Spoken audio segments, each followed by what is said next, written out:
We're following two big breaking stories tonight. A massive wildfire in Sonoma County forcing evacuations and poised to grow fast over the next day. We're also watching what's likely to be the biggest intentional power blackout in state history. All of this due to dangerous fire weather conditions. Tracy Humphrey is tracking that right now. Tracy? Yeah, thank you, Ananda. So let's start things off taking a look and seeing what's going on currently outside, because it is relatively quiet. So you might be thinking, okay, where are all these winds I've been hearing about?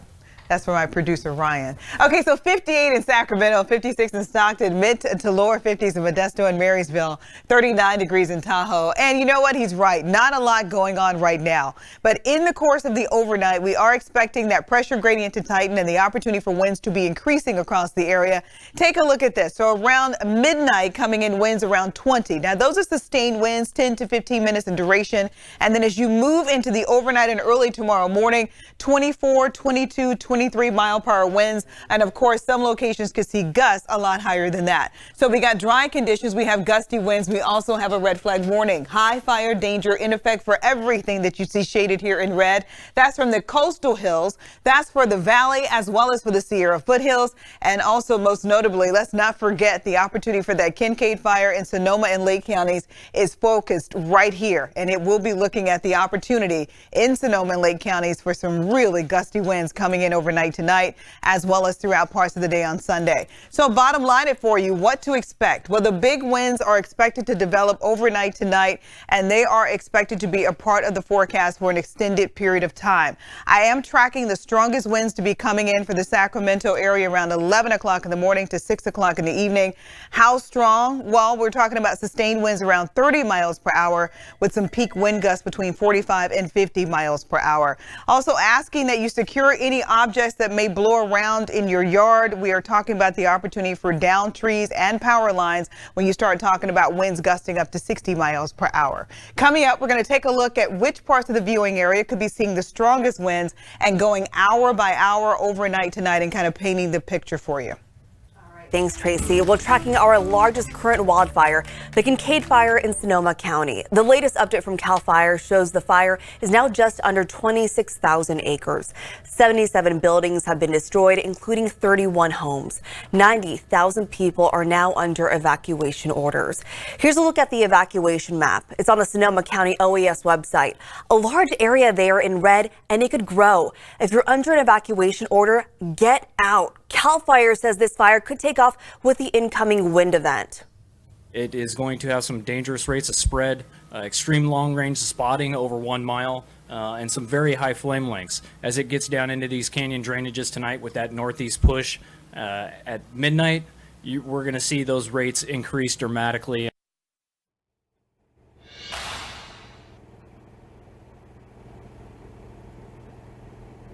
Have an evacuation warning. Giacomo.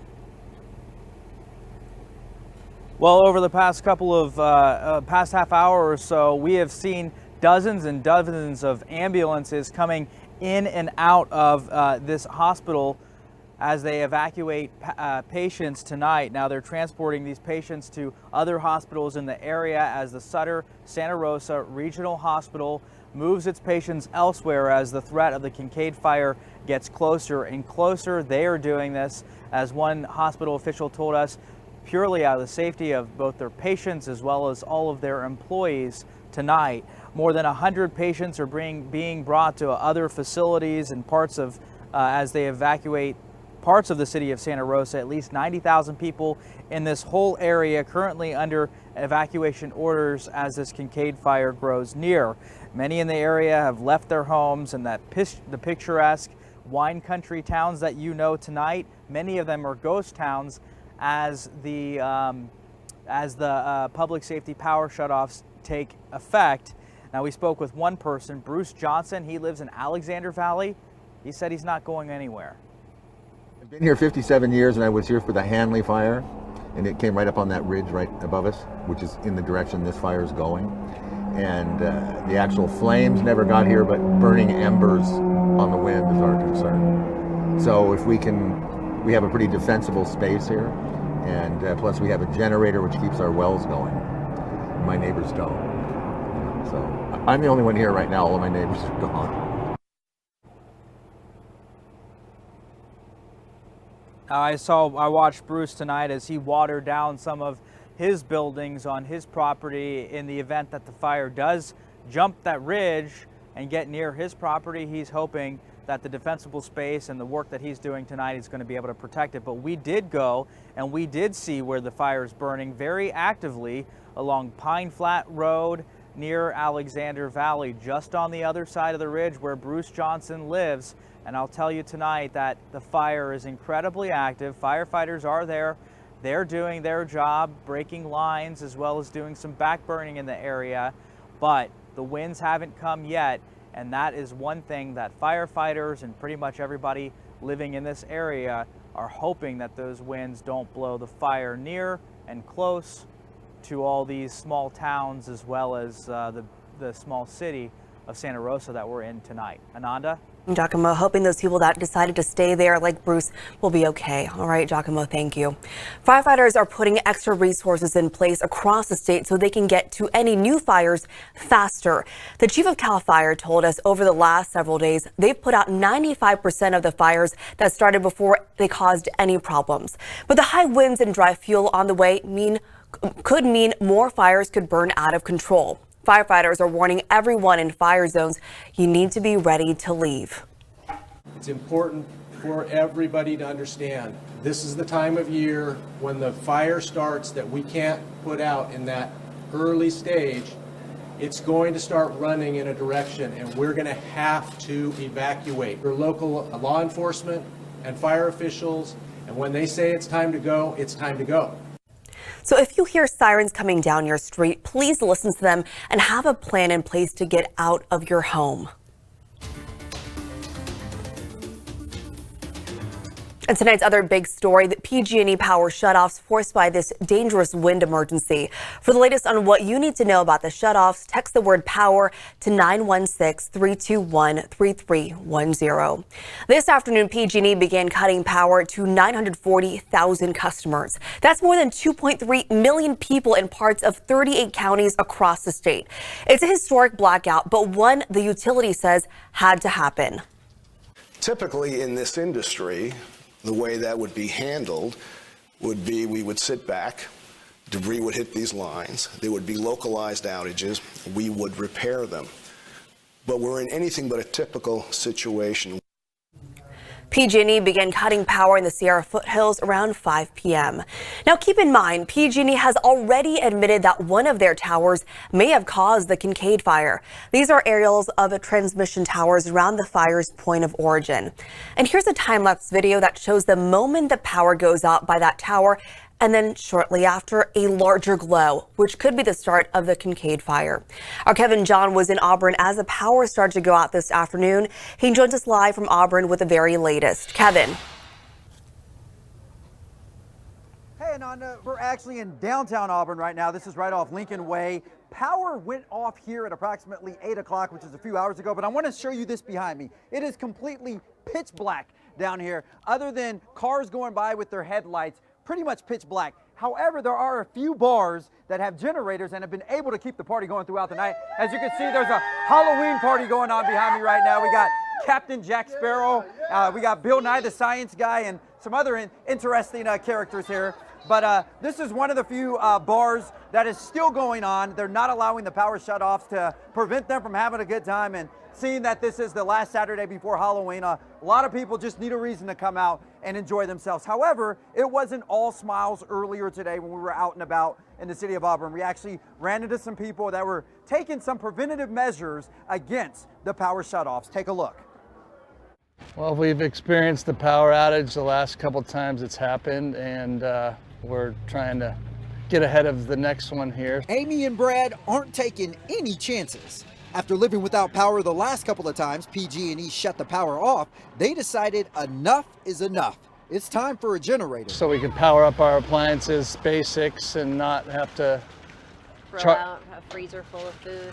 Or, you know, start our cars to charge our phones and that kind of stuff. The couple were among the hundreds of people who flooded Home Depot this evening to purchase generators, batteries, and other items they need for the power shutoffs. And we feel like it's going to be something that's going to be potentially be the norm. So you know, if it's 10 years like they've been saying that this is going to be an issue, that we feel like the generator will end up paying for itself over time.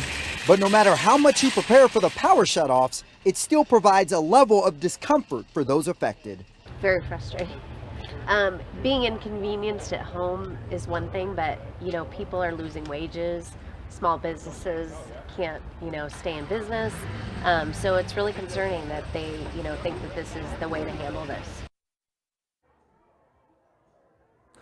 Well, if there was a silver lining to the power going off, that couple went on to tell me that, you know, with the power off, they can't use their phones or devices. So guess what? It made them talk to each other and have conversation with one another, which is great in any marriage, is communication. So they were still pretty optimistic about that. In the meantime, like I said, in downtown Auburn, power is completely off, but there's a few bars like the one behind me that are using generators to kind of keep the party going. We spoke to the manager of this bar. He said they plan on going to 2 a.m. this morning. So while some people are frustrated the power is off, other people are in just having a wonderful time and enjoying what the night brings them. Ananda, back to you. All right, Kevin, thank you. Seems like some people are enjoying the blackout, it seems like, at the bars. So, all right, Kevin. Well, being stuck in a blackout area can leave people isolated and vulnerable. Today, Governor Newsom talked about deals to hopefully ease the struggle. I'm continuing to work to make sure that we're providing resources in these islands that may be blacked out, including partnerships with Walmart and partnerships, forgive me for spreading brands, but I give them credit for engaging Costco, Safeway, Raley's, among others, to make sure that in these blackout areas that some of these super centers remain open so people can access fuel, food, personal care items, diapers, I'm a parent, as well as medication. PG&E is opening community resource centers for people impacted by the shutoffs. If you go there, you're going to find restrooms, air conditioning, water, and a place to charge your phone. You can find what you need to know about those resource centers right now at abc10.com. Here at ABC 10, we are extending our live coverage to keep you informed of all the latest and up-to-date news of the PG&E power shutoffs. We'll be going live online. Log on to abc10.com or go to our Facebook page. We will have coverage there until midnight, then starting again at 1 a.m. I'll be back here with Rob Carmark. And Morning Blend goes on an hour early tomorrow, starting at 5 a.m. Sunday. So tune in for all of our latest updates. For latest on both breaking news stories, download the new ABC 10 app. We'll continue to follow these stories on air and online at abc10.com.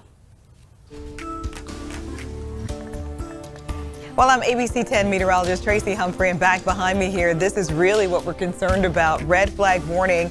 It started at 11 o'clock this morning. It's going to be in the forecast throughout the overnight and also Sunday. It expires Monday at 11 a.m. The concern, extremely gusty winds, some of the strongest winds we've seen in this area in quite some time. We're going to time out those winds and kind of let you know which parts of the viewing area can see winds gusting up to 65 miles per hour.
the speed of news.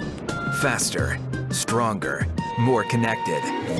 The all-new ABC 10 Information Network. Connected to you. Powered by Xfinity.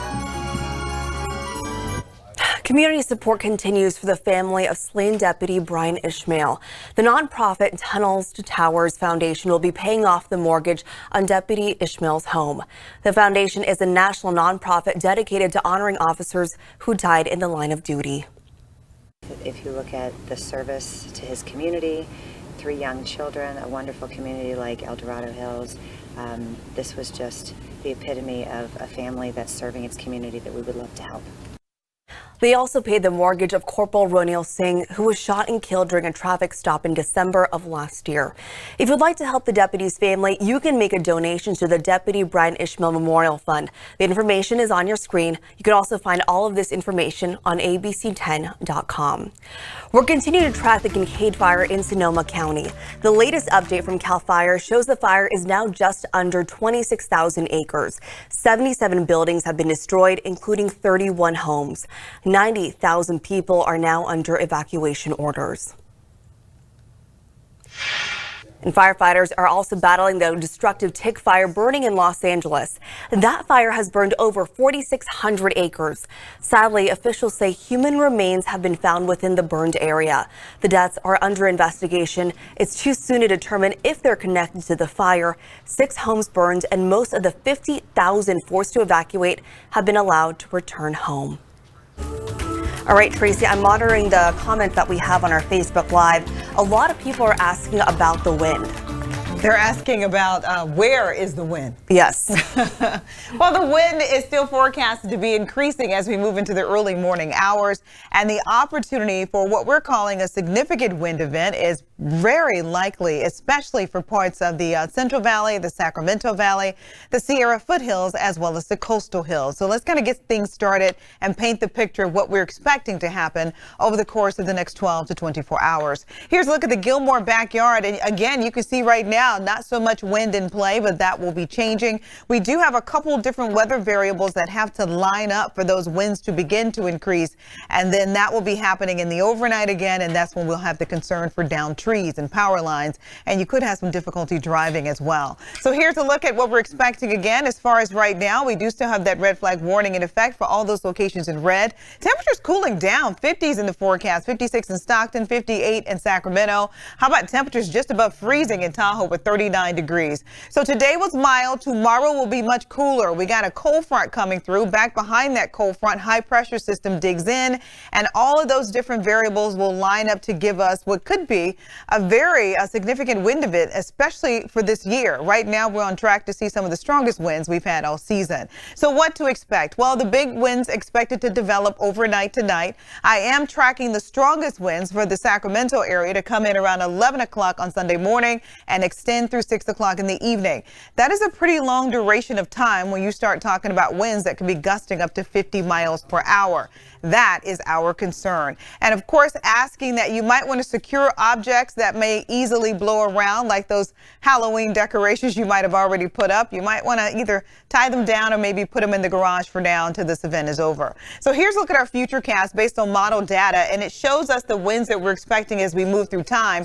But more importantly, I want you to take a look and see some of the colors. Those contours is what we call them. It's the colors in the background that give us the opportunity to kind of let us know how strong some of those wind gusts will be and where the strongest wind gusts will be located. So this particular location right here is right through the coastal mountain range. And unfortunately, it is very close to where we have the Kincade fire in parts of Sonoma and Lake counties. Take a look at this. This lets us know we're talking about winds gusting from 40 to 50 miles per hour coming in around 11 o'clock tonight. As we move into the overnight, that opportunity for those really strong winds will extend all the way down to the northern San Joaquin Valley, where you can see Stockton and Modesto also looking at some pretty significant winds. A little bit more of the yellow and the orange and the red there. What does that mean? Well, anywhere from 25 to 30 to 40 mile per hour winds expected in that region of the valley. And then as we move into around 9 o'clock on Sunday morning, you can see the opportunity for high winds will remain in the forecast, moving through the Delta, the valley, and let's not forget the Sierra foothills. They're also in place. play with the opportunity for very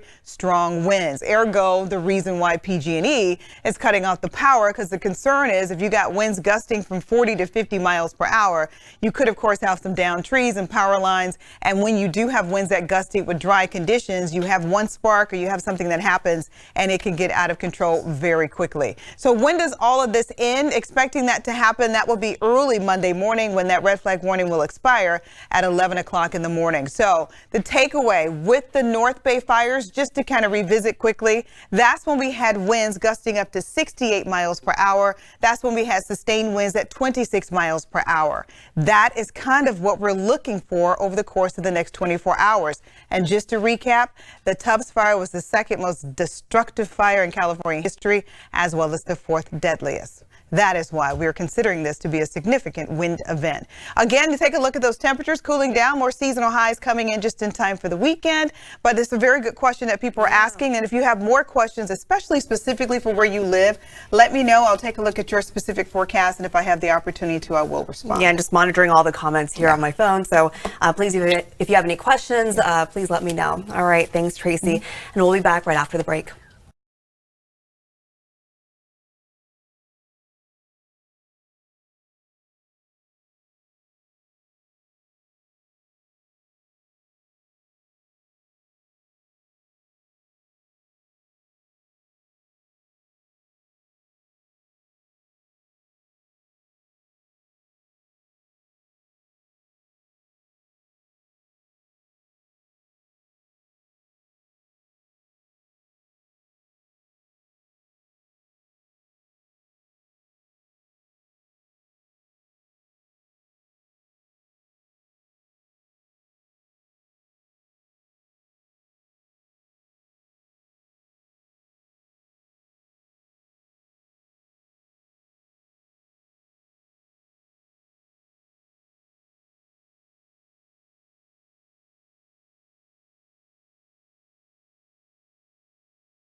Well, they are sweet and you get them at the end of your meal.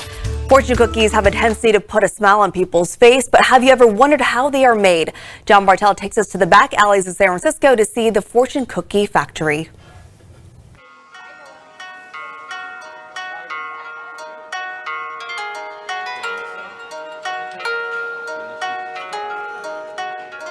It's mid-morning in San Francisco's Chinatown, and there's a line forming down Ross Alley.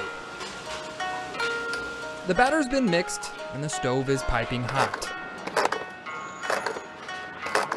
And now it's time for Kevin Chan to start writing.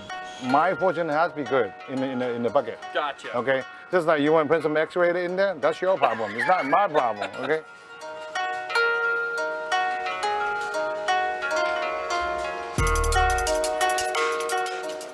This is the Golden Gate Fortune Cookie Factory, one of the few family-owned cookie companies that create custom handmade fortunes. What kind of X-rated stuff are you getting in here? Some bachelor parties, weird stuff, that for the people within the group. Since 1962, the Fortune Cookie Factories opened their doors to tourists, and the main attraction is Kevin's 69-year-old mother, Nancy Chan. 16 hours a day. If she not rest, she gonna do 10,000. 10,000. Easy. An immigrant from China, Nancy started the company with her late brother. Kevin's now in charge of the marketing, and together the family literally built the business by hand. How many can you do in a minute? I don't know, probably maybe 6. 6? Maybe, yeah, 10 seconds a piece. Are you overestimate yourself? The cookie stove is automated, but the folding part is all manual. Oh, you just go on there and grab it by hand, huh? Yeah. And it takes a high tolerance of pain. Ah, those are so hot. Oh my gosh, that's so hot. Okay. Oh, that's so hot. Just to be clear, I'm not the only one to burn my fingers. Basketball player Klay Thompson couldn't handle it either. This wouldn't, your quality control wouldn't pass this. You make a 45 angle. Quality and customization is actually a big deal here. The chocolate and frosted covered cookies bring in big crowds, but the custom fortunes inside the cookies are what's most memorable. Like the time Kevin helped with this marriage proposal.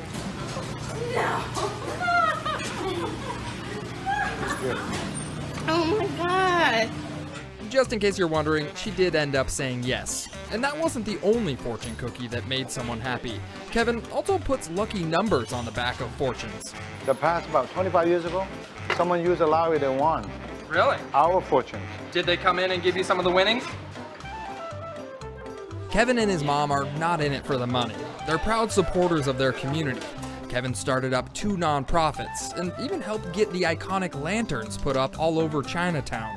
My philosophy as a cookie man, okay, is to make people happy. And it's pretty clear that people are happy when they get good fortune. From the Golden Gate Fortune Cookie Company in San Francisco, I'm John Bartel. Hope to see you on the back road.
Okay, we continue to follow two big breaking stories tonight. The latest update from CAL FIRE shows the fire is now at just under 26,000 acres. 77 buildings have been destroyed, including 31 homes. 90,000 people are now under evacuation orders. Sutter Hospital in Santa Rosa is being evacuated because of the fire. CAL FIRE is worried that the fire could explode in size over the next 24 hours because of dangerous fire weather conditions. And this afternoon, PG&E began cutting power to 940,000 customers. That's more than 2.3 million people in parts of 38 counties across the state. The historic blackout is expected to last until Monday. All right, Tracy, taking a look at the weather again here. Yeah, so taking a look at the winds, still waiting for those stronger, gustier winds to materialize. But the red shading that you see there showing some higher gusts already moving into some of our coastal hills. That red flag warning in effect through Monday morning. All right, we're going to take a very brief break, but be right back here to continue our coverage of both the Kincade fire and the PG&E power shutoffs.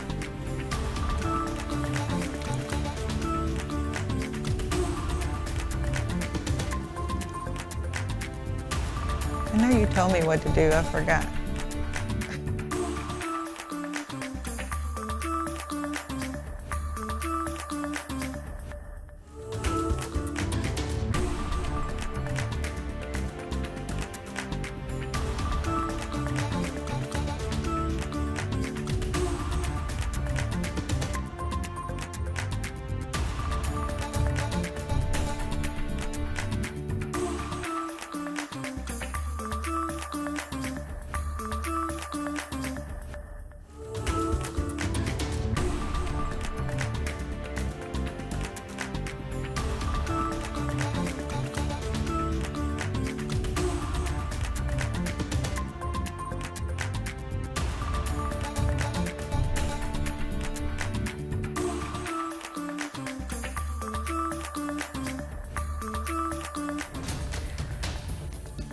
All right, for those staying with us, thanks for joining us for our continuing coverage of two big breaking stories.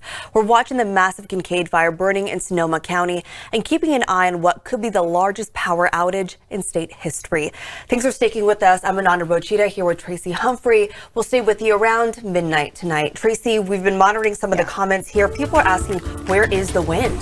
Well, we're still waiting for the wind to materialize. We're still waiting for some of those strongest winds that we're forecasting to start to build and increase in the overnight and be with us throughout much of your day on your Sunday and even moving into parts of early Monday morning. So here's a look at the temperature trend. So we're really going to kind of paint the picture for you. I've been told I can talk at length, so this is about to get good. So normal daytime high this time of the year in the mid-70s. Take a look at Wednesday. Wednesday's afternoon high was 89. We actually tied a record high on that date, set back in 1965. Thursday was another record high that we tied. Friday was 87. Today, 83. I'm showing you the temperature trend just so you understand when you start talking about record high temperatures toward the end of October, we're kind of setting ourselves up. So you got really dry fuel already because it's been drying out all summer. Now you got very warm record high temperatures and all you need is a little wind. Well, we do have the wind coming into play. No thanks to that nice Diablo wind that will be coming in overnight tonight and throughout the day on Sunday. All of those factors kind of materialize and kind of join together to give us really high fire danger, which is why we do have the red flag warning in place. So the almanac for today, the afternoon high was 83, average daytime high 73. So we were 10 degrees above average for today. And outside right now, things are cooling down, 58 degrees right now with winds fairly calm. The opportunity for those cooler conditions will be building in the forecast overnight tonight and also throughout much of the day tomorrow. We have a cold front working its way through the area. That will cool us down and you will feel the difference. Then you add in some gusty winds from time to time. It will definitely feel a little closer to fall-like weather for your Sunday. So 58 in Sacramento, 56 in Stockton, a nice double nickel down there in Modesto, 52 in Sonora. And then once you hit Truckee and South Lake Tahoe, we go from green to blue. So those temperatures much cooler up there. Maybe I should say colder, 39 in Truckee and 39 degrees in South Lake Tahoe. So let's take a look at the 24-hour temperature change. 5 degrees cooler in Stockton, 3 degrees cooler in Fairfield, 5 degrees cooler in Marysville and Oroville. So we're already seeing that temperatures are cooling down, a little bit cooler tonight versus the same time yesterday night. And that's going to be an ongoing trend as we move in throughout much of your work week. So your sunrise coming in at 7:27, and something else that will be coming in along with that is the opportunity for winds to be increasing. This particular model showing around 1 o'clock in the morning, winds out of the north to northwest around 21 miles per hour, up to 24 miles per hour from 3 to 4 o'clock in the morning. And those temperatures again expected to be in the mid to upper 50s. So here is the coup de grace, right? We do have that red flag warning. It began at 11 o'clock this morning. It will be in the forecast throughout the day today, and it expires early Monday morning. So gusty winds, low humidity, and fuel is going to be all of the different components that are needed. That red flag warning in effect for parts of the Bay Area, the coastal hills, the North Bay, the Valley, even into the Sierra foothills. So again, with temperatures in the 50s right now, with overnight lows expected to be in the 50s, here is a look at the bottom line, what to expect. Well, winds are expected to increase overnight tonight. When can you expect the strongest winds? Well, specifically for Sacramento, I've timed it out to be around 11 o'clock in the morning to 6 o'clock in the evening. And what do you call strong? Well, I'm going with sustained winds around 30 miles per hour. Those are winds around 10 to 15 minutes in duration, and winds gusting as high as 50 miles per hour during this specific time frame. The concern with very gusty winds will be down trees, power lines, and also asking that you think about anything maybe in your yard that's not really secure. When you start talking about, again, very gusty winds, things could get blown around quite easily. So your futurecast is based on model data, and the models are what we use to guide us and to help us tell you what we're expecting. So take a look at this. A lot of purple coming in here, a lot of red, using the colors to pretty much tell the story. The purple showing an opportunity for winds gusting as high as 50 miles per hour. That is going to be for parts of our coastal hills just on the western edge of the Sacramento Valley. And you can see that opportunity for those strong winds extending all the way down through the Delta in Fairfield and even broaching parts of Stockton and Modesto. 30-mile-per-hour winds possible there, gusting, I should say. And a gust normally ranges around 1 minute in duration. So just to give you a little bit more information there. As we move into 9 o'clock in the morning, the winds are still expected to be gusting on the western edge of the valley, and the foothills are also expecting some really significant winds as well. That's going to be parts of Placer County, Sierra County, Nevada County, also Plumas counties. Very high winds expected throughout the day, and those wind gusts will be something that you'll have to deal with from time to time as again that cold front comes in and those nice warm downsloping winds fuel in through those canyons and also through some of those ridges and those valleys, and it is really going to be pretty strong from time to time. When does the wind die down? When does it diminish? We'll take a look at this. Even through early Monday morning, we could still have some considerable wind, but by around midday on Monday, the wind event should be over. We'll start to see exactly what happens during this wind event, and let's hoping nothing major happens as far as any type of wildfire development. So with the high winds, we do have a high wind warning in effect. That begins at 11 o'clock tonight. It will be in the forecast until 11 o'clock tomorrow night. The concern, critical fire weather, and again, winds gusting as high as 60 miles per hour. And with the windy conditions, this just give you a little historical background here. So why is this a historic wind event? What's the big deal? Well, the last time we had winds that really came into play like this was when we had the Santa Rosa fires, and that was the Tubbs fire that happened in 2017 in October. In that particular scenario, we had sustained winds around 26 miles per hour, and we had winds gusting close to 70 miles per hour, where our latest weather models are painting the exact same picture for this particular weather event, and that is the big concern. That Tubbs fire that occurred in October 2017 was the second most destructive fire in California history, as well as the fourth deadliest fire. There were 22 people that died. We had more than 5,000 structures that burned, 36,000 acres, and that particular fire took place in Napa as well as Sonoma counties. That gives you a little bit more context why we're so concerned about this upcoming wind event. So with Sonoma and Napa counties, again, we had multiple fires that took place, and a lot of it had to do with the Diablo winds, north to northeast winds that accelerate through those hills.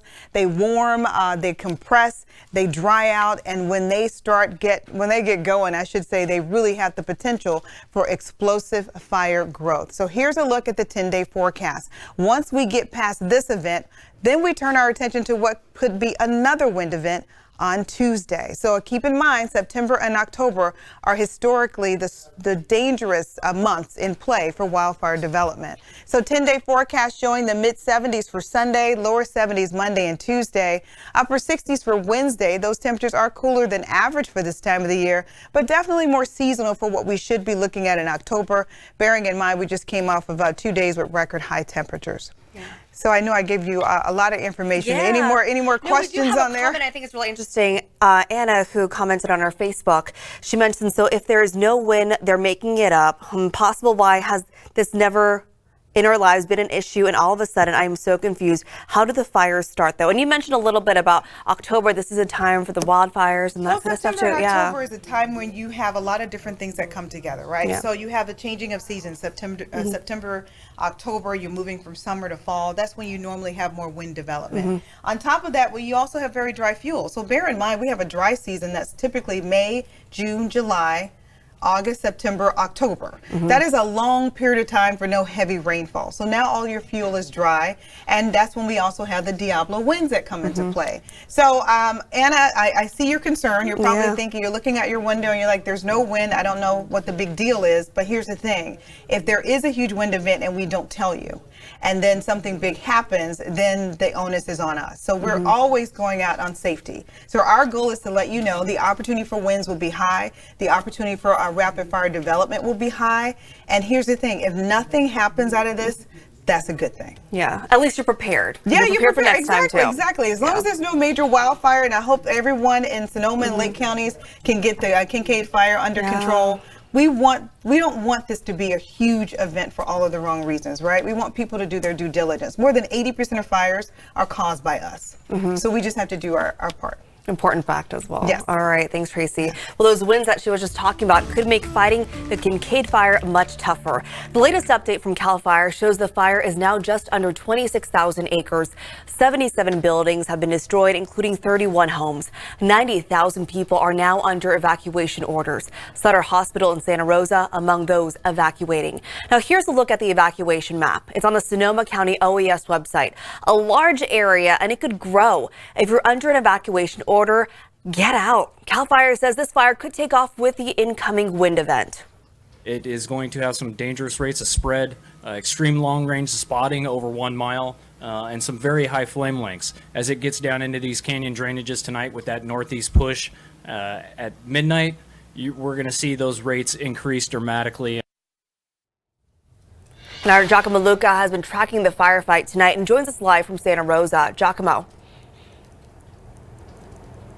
Well, Ananda, over the past hour or so, we've watched ambulances coming in and out as they transport patients to other hospitals in the area as the Sutter Santa Rosa Regional Medical Center, Regional Hospital, it is being evacuated right now because of the threat of the Kincade fire and these heavy winds that are likely to come in. Now, I'll tell you, more than 100 patients, they're being brought to other facilities all across the area as parts of the city of Santa Rosa, they're now under evacuation orders. At least 90,000 people in the area currently under evacuation orders as that Kincade fire grows near. Many in the area have had to leave their homes, and the picturesque wine country that you all know, well, many of those towns have turned into ghost towns tonight as the lights have gone and been shut off. Now, we spoke with one person, Bruce Johnson. He lives in Alexander Valley. He says he decided to stay. I've been here 57 years, and I was here for the Hanley fire, and it came right up on that ridge right above us, which is in the direction this fire is going. And the actual flames never got here, but burning embers on the wind is our concern. So if we have a pretty defensible space here, and plus we have a generator which keeps our wells going. My neighbors don't. So I'm the only one here right now. All of my neighbors are gone. And I can tell you, those towns, most of them look like ghost towns, and a lot of folks have decided to leave because of that threat. Now, we went to the area where the Kincade fire is actively burning, specifically along Pine Flat Road, and there is a lot of activity there.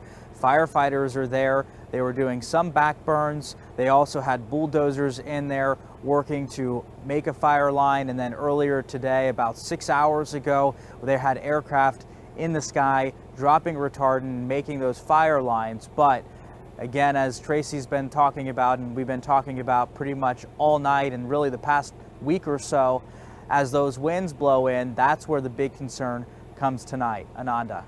All right, thanks, Giacomo. Well, firefighters are putting extra resources in place across the state so they can get to any new fires faster.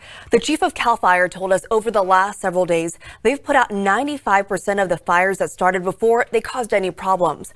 But the high winds and dry fuel on the way mean more fires could burn out of control. Firefighters are warning everyone in fire zones, you need to be ready to leave. It's important for everybody to understand this is the time of year when the fire starts that we can't put out in that early stage. It's going to start running in a direction, and we're going to have to evacuate. For local law enforcement and fire officials, and when they say it's time to go, it's time to go. So if you hear sirens coming down your street, please listen to them and have a plan in place to get out of your home. For the latest on the breaking news tonight, download the new ABC 10 app. We'll continue to follow these stories on air and online at abc10.com. Tonight's other top story, that dangerous wind emergency. PG&E has already admitted that one of their towers may have caused the Kincade fire. These are aerials of transmission towers around the fire's point of origin. And just take a look at this. Here is a time-lapse video that shows the moment the power goes out by that tower, and then shortly after, there you see a larger glow, which could be the start of the Kincade fire. This afternoon, PG&E began cutting power to 940,000 homes, 940,000 customers, excuse me. That's more than 2.3 million people in parts of 38 counties across the state. And those shutoffs should last until at least Monday. Our Kevin John was in Auburn tonight when the lights started going out. Here's what he found. Well, we've experienced the power outage the last couple times it's happened, and we're trying to get ahead of the next one here. Amy and Brad aren't taking any chances. After living without power the last couple of times PG&E shut the power off, they decided enough is enough. It's time for a generator. So we can power up our appliances, basics, and not have to throw out a freezer full of food.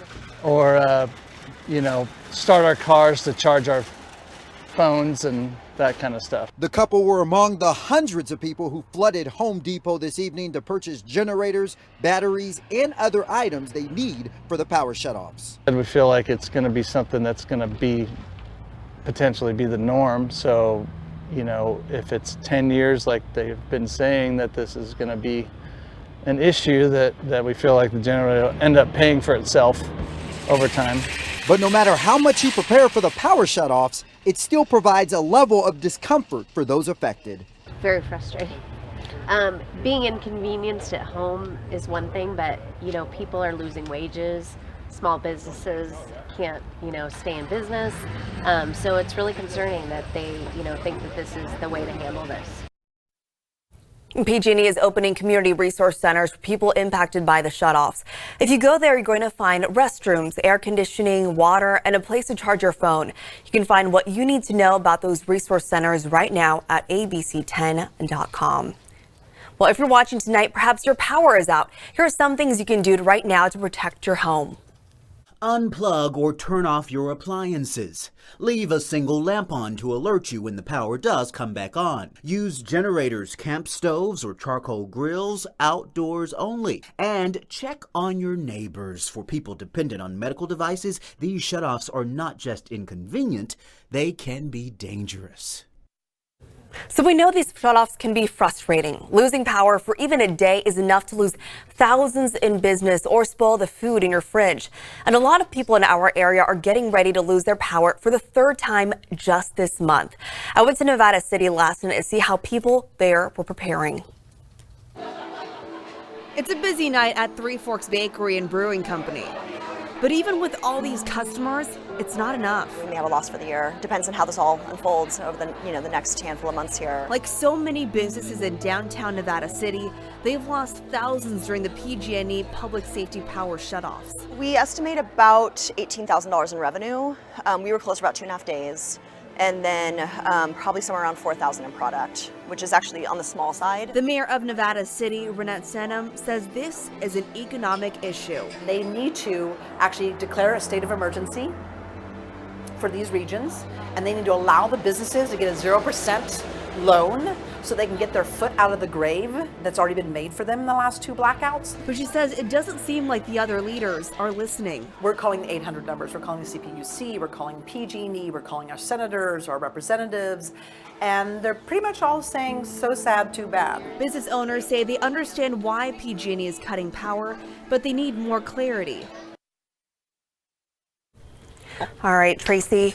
I don't know where Tracy is. She's over there somewhere, but we'll talk a little bit about this story. So I was in Nevada City yesterday, and I was talking to a little bit about the mayor. Where is she? She's over there right now. Okay. Yes, so, I was getting information. My yeah, apologies. I think this is mine. Okay, that's yours. Okay. I was in Nevada City yesterday. I was talking to the mayor, as you can see in the video, and she was telling me that one of the grocery stores there from the first blackout, they lost $60,000. Wow. And they're all How do you recoup that? Right, exactly. And that's why they're all coming together. And in 2 weeks on Wednesday, I believe it's November 6th, it's in 2 weeks, they're going to be coming together, encouraging people to shop at the local businesses, eat out there, and well, dine you out want there. to help them because I don't know how you recover from 60,000. Exactly. Wow. So we need to help. Yeah, and so I also want to go back to these comments because we're getting a lot of comments here. Someone is already saying, because we were in the beginning, people are asking about the win. Where is the win? And Okay, someone, so I'm going to the printer to get mine, but I'm listening. So Go ahead. while she's in the printer, someone asked us, Janet already said, already getting win in Esparto, here we go. So what's going on over there? Tracy's walking. She has heels. I'm walking it's gonna because take. I did an interview with Scott McLean from Cal Fire, and I remembered some of the information that he shared with me, and I thought I should be sharing it with viewers. Yeah. So, and then it just so happened to be coming off the printer at that time. So, so the good thing about the wind, so the good thing is it is materializing. So, you know, we are forecasting the opportunity for the winds to begin to increase in the overnight. So when do they get here? Latest models are showing around 1 to 2 o'clock in the morning. So when they come in, they will be coming in earnest. So when I talked to Scott McLean with Cal Fire, I asked him, I said, what happens when you have a burn scar area, right? So say, for example, the Mendocino National Forest. We had the Mendocino Complex. That was the largest fire ever in California history. So a lot of that is completely scorched. And so I asked him, well, is that a good thing or a bad thing? And so he says to me, well, you do know the first thing that grows back from a wildfire is grass. And unfortunately, grass is one of the first things that catches fire. So it really doesn't help us at all. And then he said something else. He said that don't forget September, October, excluding the last 3 years, they have been the worst months for wildfire development. And he said, as far as the fuel is concerned, you know, people always, is it really that dry? He said the vegetation has had all summer to dry out, and much of the vegetation in the valley is considered light, flashy fuel, better known as grasses, and that fuel is pushed very easily with a strong wind. So when you start talking about winds gusting up to 50 to 60 miles per hour, can you imagine how fast things could get out of control? And it's kind of scary too, because we were talking about the Tubbs fire, 2017. I believe that happened in October, and also with the Camp Fire as well in November. Yeah, so those are definitely the months that we're on high alert. So, and Cal Fire also mentions that, you know, they would like us to treat a red flag warning the way people in the Midwest treat a tornado warning. It does need to be imminent. And when you live in any of those locations, and that's myself included, you do need to have an evacuation plan in place. The Santa Rosa fires were a wonderful example of you can be in an urban area and still be impacted by wildfires. So let's just revisit quickly. So the big winds that came in with the North Bay fires in October 2017. For the Santa Rosa area, they had winds, sustained winds around 26 miles per hour. They had wind gusts of up to 68 miles per hour. This particular scenario is very close to what we're expecting overnight tonight and especially throughout the day on Sunday. So just to give you a little bit more context, that Tubbs fire is the second most destructive fire ever in California history. It is also the fourth deadliest. So what happened? It was a fire that took place in Napa and Sonoma counties. It burned more than 36,000 acres, more than 5,000 structures, and let's not forget that 22 people lost their lives. So when you start looking at weather models and they're lining up with winds just as strong as that last wind event that we had that created the Tubbs fire, of course we go big. Of course we want to hammer it home and to let you know what the conditions could be. So with the Sonoma and Napa County fires, there was the Tubbs fire, the Nuns fire, Atlas, and also Pocket. Diablo winds, that's what caused it. And we throw out that term a lot. So what is a Diablo wind? Well, they come in out of the north to northeast. They accelerate through the hills. They are warm, they compress, and they can lead to explosive fire growth. So I have a graphic here that depicts it visually, but of course I'll give you some context as we go along. So we have a huge high pressure system that essentially anchors itself in the Great Basin, and it has a nice clockwise flow. So the winds that are coming around this high pressure system are pushing in winds out of the north to northeast. Those winds end up coming up and over the higher terrain in the Sierra. So when the wind goes up the mountain, it eventually comes down. It is warmed, it is compressed, and when you have sinking air, it compresses, it warms, and it speeds up as it goes through the valley and the canyons. If you've ever walked through San Francisco and you walk through buildings and all of a sudden you get this big tunnel of wind that just hits you, that's essentially what happens when you go through those canyons and when you go through some of those higher ridges. So when that air comes in and it dries and it warms, it can actually be about 20 degrees warmer than surrounding air. So that's Diablo winds and Santa Ana winds. The term Diablo comes from Mount Diablo, that is in Contra Costa County, because typically the winds are veering in from that direction. And Diablo also means devil in Spanish, and devil winds because they're warm. That was also part of the reason why they came up with the name. The Santa Ana winds are winds that are a little bit farther down to the south, and they more so impact Southern California. So again, just to recap, they accelerate through hills, they dry, they warm, and they can lead to, of course, explosive fire growth. So they come up and over the mountain range, and here is the valley. So by the time they hit the valley, they are dry, they are warm, and they are moving. And so if you do have a spark, you know, an ember can travel more than a mile with a good wind gust. Any type of spark or wildfire development with a wind like that, there's no way firefighters are going to be able to get control of it quick enough. And that's why a lot of those fires just blow out of control. So descending dry air, low relative humidity, gusty winds, and with the opportunity for the winds that we're forecasting around 60 miles per hour, we do have a high wind warning in effect. Now that began at 11 o'clock tonight. It will be in effect until 11 o'clock tomorrow night. That's when the gustiest and strongest winds are expected for all of the areas here that are shaded in red. And that is essentially most, if not all, of the areas that are part of that red flag warning. Here it is. The red flag warning, again, that began this morning. Gusty winds, low humidity, fuel is still very dry. Outdoor burning is not recommended during this time frame. So earlier today, we had mild temperatures in the lower 80s. Right now, 66 degrees. Winds right now in the northwest at 20 miles per hour. So at the top of the prior hour, we had calm winds. Now we have winds up to 20. That's a sustained winds. We'll have some higher gusts coming in overnight tonight as well. And from 66 in Sacramento to 55 in Stockton, 55 in Modesto, 64 in Marysville, and 47 degrees in Tahoe. And here's a look at what you can expect. So this is me just bottom lining it for you. Winds expected to increase overnight tonight. They will also be very gusty throughout the day on Sunday. The strongest winds, when do they get here? Well, I'm looking at some of the model data, and I really think the strongest winds come in around 11 o'clock in the morning on Sunday through midday, 1, 2, 3, 4, 5, 6. That is a long time to have winds that are gusting up to 50 miles per hour. So, of course, we can have the opportunity for downed trees, power lines. You want to secure any loose objects that are around your home. And, of course, if you're driving high-profile vehicles, you got to make sure you know what's going on, because a nice wind gust can kind of, throw you around the road a little bit. And so you have to be defensive as well, because sometimes the people ahead of you, maybe they're not driving so great either. So you do have to respond to that. So here's a look at the future winds. So purple, I want you to look specifically at the colors. Anytime you see purple, that's the opportunity for a wind gusting up to 50 miles per hour.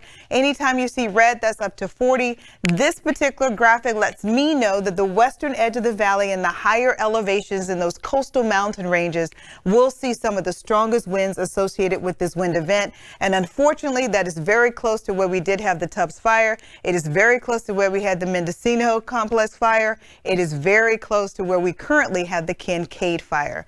All of those things do not bode well for firefighters.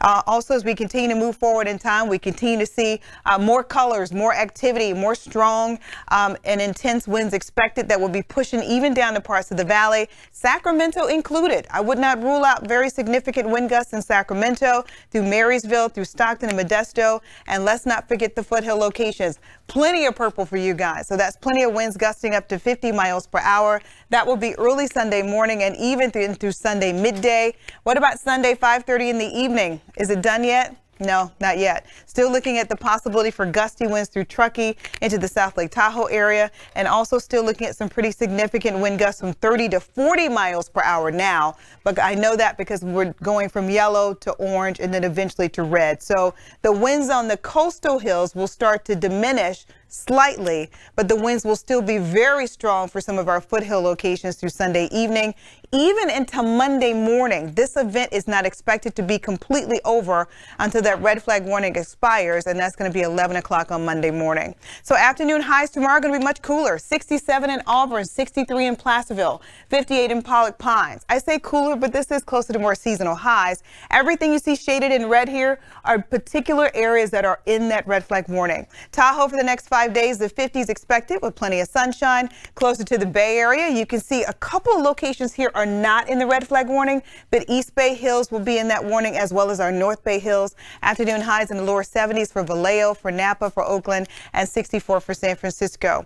Lodi, Stockton, Manteca, Modesto, and Turlock. Afternoon highs in the lower 70s, and this red shading here showing you will also be looking at the opportunity for high fire development, as well as some gusty winds from time to time throughout the day, and more red denoting more high fire danger from Yuba City through Folsom, through Davis, through Vacaville, and Sacramento with an afternoon high of 71, coming off of today's afternoon high of 83 degrees. So our 10-day forecast, the lower 70s Monday and Tuesday.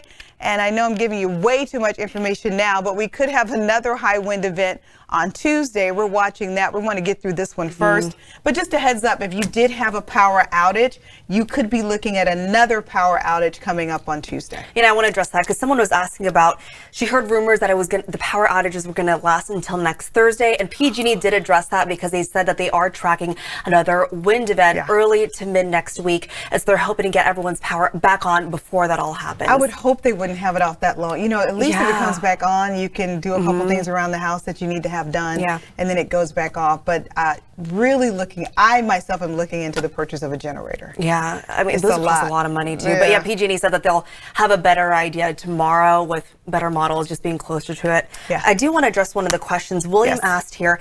Does the cooler temperatures and trucking at the border cool down the winds, or does it not matter? Well, doesn't necessarily cool down the wind. The winds are coming in regardless, so it won't cool down the wind. It could help. I don't even think it's going to help because the winds are going to be so strong by the time they get there. So no, I'm sorry, William. But he's been asking really good questions, so we just wanted to So it is going to be cooler. him. I would imagine a cooler air temperature would probably bode well, more so than a warm air temperature. But if you have a wind that's gusting up to 40 or 50 miles per hour, a fire is still going to react the same way. So if a fire takes off and the air temperature is 40 degrees and the winds are still gusting to 60 or 65, the fire is still going to be something that's hard to contain. And that's the bottom line. Okay. Well, Cole Tracy, all right, thank you. And we're going to take kind of a quick break for about an hour. Join us back here at 1 a.m. for the latest on our breaking stories. And don't forget, the Morning Blend begins tomorrow morning at 5 a.m.